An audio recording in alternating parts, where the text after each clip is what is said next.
акнун дӯстони гиромӣ мегузарем ба бозии марказие ки шаби гузашта баргузор шуд. Ин рақобати дастаҳои Пари Сен-Жермен ва Ливерпул буд. Агар мо соли 2025-ро таҳлил кунем, пас мебинем дар ҳамин соли мелодӣ ду дастае ки шояд аз ҳама беҳтар буданд, аз ҳама натиҷаҳои хубтар нишон медоданд, маҳз ҳамин дастаҳо буданд. Илова бар ин ду чеҳраи намоён маҳз дар ҳайати ин ду даста буд. Усмон Дембеле дар Пари Сен-Жермен ва Муҳаммад Салоҳ дар Ливерпул. Аммо тавре дидем дар рафти рақобат аз Муҳаммад Салоҳ ҳеҷ дараке набуд. На танҳо ӯ, балки тамоми бозигарони ба назар расид ки Ливерпул ташриф наовардааст, ягон дастаи дигар инҷо ташриф овардааст ба Парк де Пренс. Пари Сен-Жермен аз аввал фишор овард, ҳуҷумҳои зиёд, 27 бар 2 шумораи зарбаҳо, зарбаҳои рост 10 бар 1. Аммо ростӣ аз рӯи адлу инсоф ҳеҷ рост намеояд ки дар ҳамин гуна бозӣ Пари Сен-Жермен мағлуб мешавад. Адлу инсоф дар ягон ҷое набудааст. Дар футбол ҳам набуд. ҷӯёи адолату тантанаи ин чизо мешавем, баробарию бародари дигар чизо умуман набудааст. Бубинед як тараф қисмати бузурги Парижӣ ҳуҷум мекунад, заҳмат мекашад, Ливерпул як зарба мезанад, як гол мезанад ва пирӯзӣ аз пирӯзӣ истиқбол мекунад. ҳамин хеле як шӯхия ман дидам дар кадом саҳифаи иҷтимоӣ буд, навиштанд ки шаби дар роз бо хонум дигар кас гап мезанад ва саҳар арӯсро каси дигар мебарад. Ҳамин хел шуд. Масалан бубинед ки бозиро ки идора мекунад ва дар охир натиҷаро ки мебинад, натиҷаи беҳтарро. ва ин ҷо як чизро қиёс кардан бисёр олӣ аст. Бубинед вақте ки Ислом Ахачев Ренато Майканоро аллакай дар раунд аввал шикаст дод ва баъдан гуфт ки ба Ҳабиб расонид ки барои ин қадар осон пирӯз шудан 3 моҳ тамрини шадид кардан дар кор нест. яъне ки барои Ливерпул зиёд зарба задан дар кор нест. Як зарба мезанад, як гол мезанад, дигар худшро ба қавли ғам намезад. Сад задани сӯзангар ва як задани оҳангар бар ин баробар шуд. Ва акнун дар ин бозӣ аслан ба ман чӣ писанд омад, ҳамон ҷобаҷогузорӣ аз ҷониби Луис Энрике дар дастаи Париж. бубинед ки вақте ки бо канор, яъне ки дар ҳамон хати дифои худ, масалан аз канори Муҳаммад Салоҳ агар хато накунам Нуни Мендеш бозӣ мекард, аз ҷониби Луис Диас Маркиньос бозӣ мекард. ва бубинед ки онҳо тамоман имконият надоданд ки Ашраф Ҳакимӣ асосан бозӣ мекард, Маркиньос Луис Диасро, яъне ки Луис Диасро бештар нигоҳ мекард. Бубинед ки ин ду нафар ҳатто нафаскашӣ намуданд, ду бозингари асосии дастаи Ливерпулро. ва ҳамон масофаро нигоҳ доштанд дар вақти ҳуҷумҳои дастаи Ливерпул ва ҳамон зуд иваз кардани мавқеъ. бубинед ки дар аввал Кварацхелия дар куҷо бозӣ мекард? Дар канори рост бозӣ мекард ва аз он ҷо ба задани голам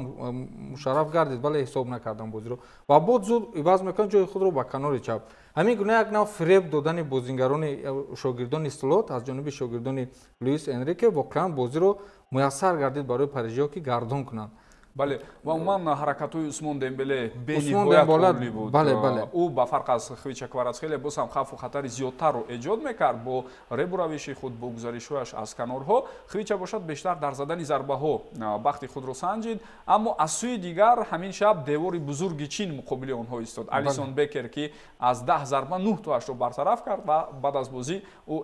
эътироф намуд ки ин беҳтарин бозии ӯ шояд дар корномааш буд. ва як зарбае ки Ливерпул зад гол шуд. ҳарчанд ки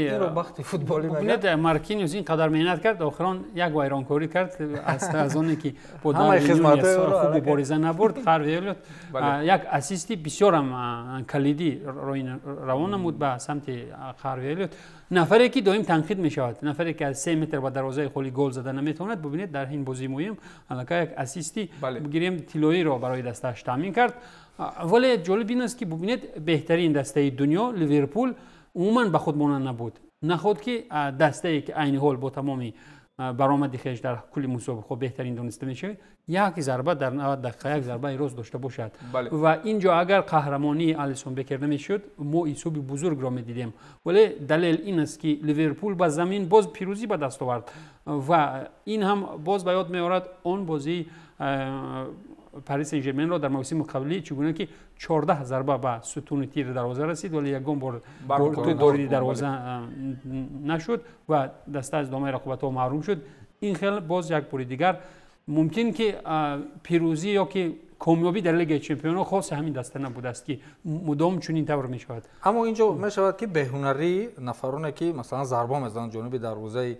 Ливерпул, онҳоро бояд мо ба инобат бигирем. Масалан бубинед ки як бозингаре ки таҷрибаи бузург дорад, Усмон Дембеле, дар ҳолате ки як ба як мебарад бо дарвозабон, мешавад гол зада. агар бозингари масалан با استعداد میشد یکی بسیار نتیجه مهم اگر اونجا دیگر خیلی ضربه زده میشد این در مورد استعداد او با فکرم شبهه نیست نه شبهه نیست اونجا در مورد استعداد آلیسون بکر باید حرف زد ببینید در اونجا آلیسون بکر قهرمانی کرد در اون حالت دیگر خیلی ضربه زده نمیشه در اون حالت وظیفه خود رو اجرا کرد باید وظیفه خود رو به طور عالی اجرا کرد آخر نسبتی عثمان دمبله در یگان خیلی به قول پرتنز نباید باشد ببینید در این خیلی مسافت کوتاه می شود وقتی که در حالت یک به یک این خیلی مسافت کوتاه می شود برآوردن قرار بسیار مشکل است در حالت یک به یک وظیفه وای گل زدن است باید گل میزد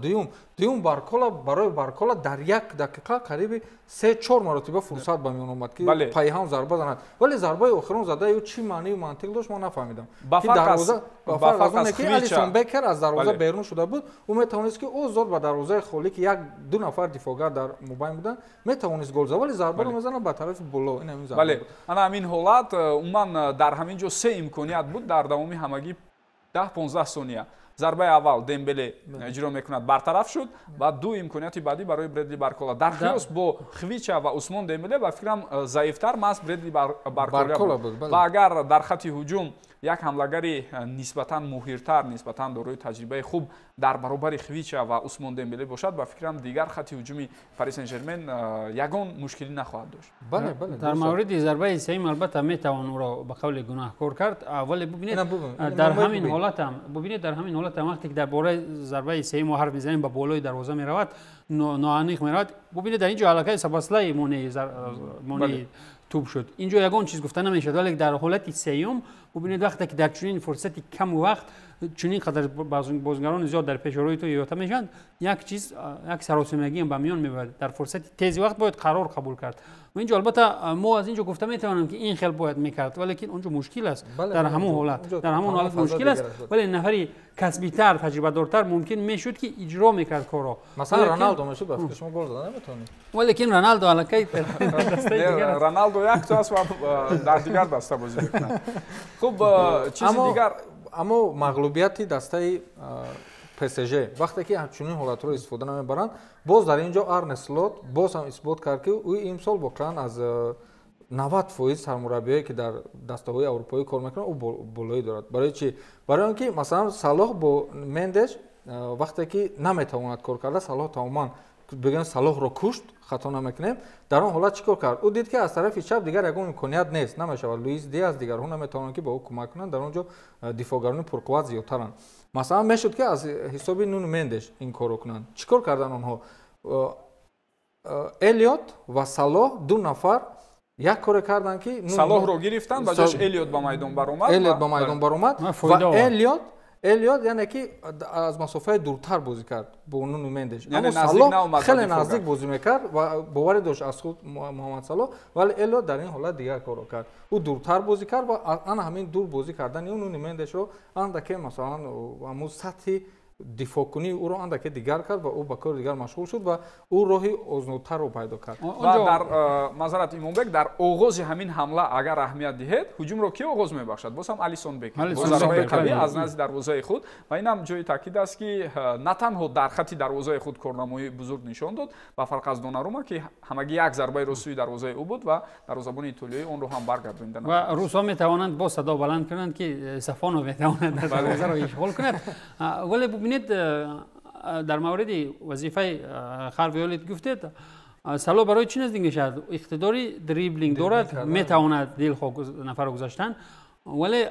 مخصوص جا کردگیند خارویولیت رو دورتر از حریفان برای چی برای آنکه در وینیون حریفان رو بیشتر به سمت خود جلب میکند هم دقت دیگران رو به خود جلب میکند هم برای خارویولیت موقع خالی کنید ببینید در اینجا دفاعگر مرکزی پاریس ژرمن علاقه در مبارزه ناکام شد ببینید خارویولیت علاقه تنها است تو بازیگر رسیدن بازیگر دیگری و علاقه کارو انجام داد این رو مخصوص پیشکی آماده میکنند این تاکتیک مخصوص است که داروین نونز میتواند از جهت جسمانی هم مبارزه تن به تن در مبارزه یک به یک هم او قوی است میتواند مبارزه برد و برای بازیگران سبکتر و با سرعت نکتر او موقع رو مطور قصدانه موقع خالی میکند و این چیز البته کار داد خصوصا در وقت عکس العمل این چیز کار میدهد بیشتر که لیورپول در خط دفاع قرار داشت از یگانه امکانیت خود خوب استفاده برده توانست و اینم سطح بلندی دسته است بعد خط نیم حمایت دسته PSG واقعا در سطح عالی بازی کردن مثلا اونجا کی رو میتونه توصیف کرده ویتینیا амон аз хатти дифои дастаи Ливерпул амон сурохиро ёфта тӯбро гузарондам, воқеан ман ҳамеша роҳат кардам ки чӣ гуна ӯ метавонад ин корро карда. бале баръакси онҳо Макалистер ва Гравенберг бениҳоят бозии суст гузаронд. Гравенберг ниҳоят заиф буд, нафаре ки доим таъриф мешуд ва бисёр ӯро нафари ивазнашаванда мегуфтанд, вале ки Дембеле чӣ гуна оромона мегузашт аз 3-4 бозигари Ливерпул, ҳатто аз миёнаи майдон мегузашт. Мо агар бештар дар мавриди суръату қавиёи иқтидорманди Парижро мегӯем вобаста ба суръати Хвича ва Баркале, вале ки аз мобайнам бисёр заиф буд, хунсо буд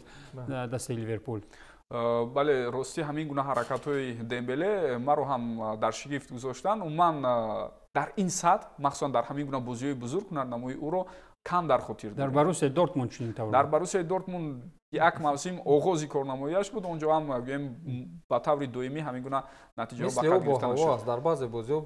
беҳад хуб бозӣ мекард, дар баъзе бозиҳо тағйир мекард. аммо дар соли 2025 тавре гуфтем Дембеле аз ҳама натиҷаҳои беҳтарин нишон медиҳад ва худи Парис Сен-Жермен дар 10 бозии охир пай дар ҳам ғалабаҳо дошт ки ба ин силсила хотима дода шуд ва ҳамчунин дар 22 бозии охир дар ҳамаи мусобиқаҳо онҳо мағлуб намешуданд ки имшаб шикаст хӯрданд.